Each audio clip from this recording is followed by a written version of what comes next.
अजमेर में शुक्रवार शाम कलेक्ट्रेट परिसर उस समय युद्ध जैसी स्थिति में तब्दील हो गया जब नागरिक सुरक्षा विभाग ने हवाई हमले से बचाव को लेकर व्यापक मॉक ड्रिल का आयोजन किया।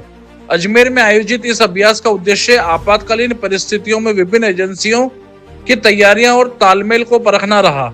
शाम 7:30 बजे सायरन बजते ही हवाई हमले की चेतावनी दी गई और पूरे परिसर में ब्लैकआउट कर दिया गया। काल्पनिक हमले के तहत कलेक्टर परिसर में कई हिस्सों में आग लगने और लोगों के घायल होने की स्थिति बनाई गई, जिससे अफरा तफरी का माहौल बन गया। घटना के तुरंत बाद नागरिक सुरक्षा वार्डनों और स्वयं सेवकों ने मोर्चा संभाला। कंट्रोल रूम को सूचना देकर राहत बचाव कार्य शुरू किया गया।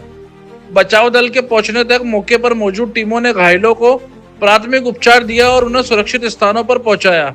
गंभीर घायलों को स्ट्रेचर के माध्यम से प्राथमिक उपचार केंद्र ले जाया गया, जहां चिकित्सक टीम ने इलाज के बाद उन्हें जवाहरलाल नेहरू हॉस्पिटल अजमेर रेफर किया। इसी दौरान लगी आग पर नागरिक सुरक्षा दल ने अग्निशामक यंत्रों से काबू पाया, जबकि बड़ी आग को दमकलों की मदद से बुझाया गया। ऊपरी मंजिलों पर फंसे लोगों को विशेष रेस्क्यू तकनीकों जैसे फायरमैन लिफ्ट और अन्य तरीकों से सुरक्षित नीचे उतारा गया। सभी घायलों को सुरक्षित निकालते और स्थिति नियंत्रण में आने के बाद ऑल क्लियर सायरन बजाकर ऑपरेशन समाप्त घोषित किया गया। इस मॉक ड्रिल में प्रशासन, पुलिस, चिकित्सा, अग्निशमन विभाग, एनडीआरएफ और स्काउट सहित कई एजेंसियों ने भाग लिया। अभ्यास का मुख्य उद्देश्य वास्तविक आपदा या हवाई हमले की स्थिति में त्वरित प्रतिक्रिया और समन्वय क्षमता को मजबूत करना था। अभी शाम को 7:30 बजे करीब एकदम से जो जिला कलेक्टर महोदय कार्यालय का ऑफिस में यहाँ जो हूटर लग रखा है वो बजा और सायरन की आवाज के साथ ही कंट्रोल रूम से वायरलेस के माध्यम से बॉम्ब स्ट्राइक की सूचना थी, जिस पर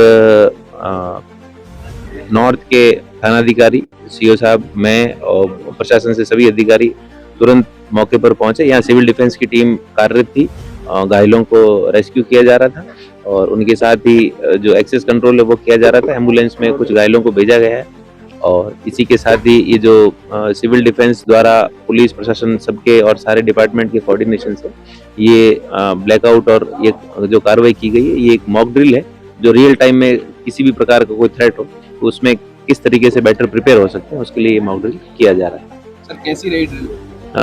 ड्रिल तो आप एनालाइज करें, है ना। पुलिस और प्रशासन को द्वारा मौके पर पहुंचकर तुरंत ही जो रेस्क्यू किया जाना है, जो हताहत है घायल, उनको तुरंत जेलन भेजा गया है और जो कम घायल थे उनका प्राथमिक उपचार किया गया। स्ट्रेचर के माध्यम से, एम्बुलेंस के माध्यम से पूरा रोड क्लियर करवा के सभी को जेलन भेजा गया है और पूरा एरिया है उसको पुलिस के नियंत्रण में दिया गया। सर कौन कौन सी टीमें लगी थी इसमें? सिविल डिफेंस की, पुलिस एडमिनिस्ट्रेशन की, हॉस्पिटल एडमिनिस्ट्रेशन की, जनरल एडमिनिस्ट्रेशन की सारी टीमें लगी हुई। घटनाक्रम क्या बताया गया है जी?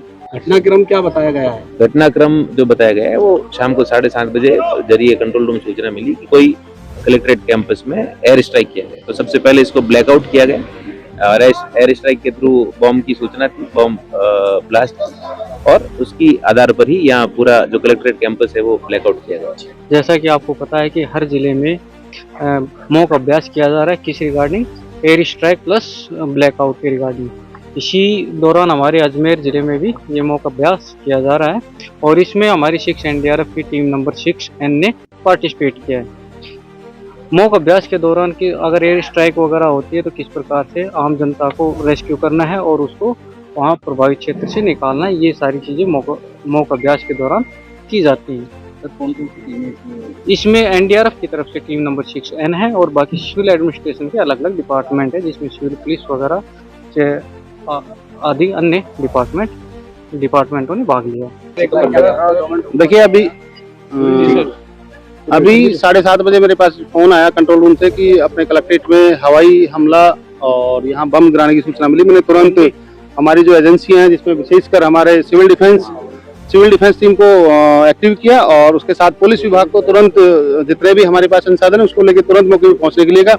हमारे फायर स्टेशन से तुरंत हमने 10-12 गाड़ियां बुलाई, मेडिकल स्टाफ को एक्टिव करके मेडिकल की 8-10 एम्बुलेंस हमने तुरंत बुलाई और पूरा ब्लैकआउट करके और जितना हमसे जितनी फास्ट रेस्क्यू हो सका उतना फास्ट हमने रेस्क्यू करने का प्रयास किया और हम बहुत जल्दी इनको रेस्क्यू कर पाए और सभी को हमने सबसे पहले यहाँ प्राइमरी ट्रीटमेंट दिया और प्राइमरी ट्रीटमेंट के बाद सभी को जेएलएन रेफर कर दिया। क्या टाइम पीरियड रहा, किस तरह का? 7:30 बजे हमारे पास मैसेज आया था, उसके तुरंत बाद हमने कार्रवाई शुरू कर दी।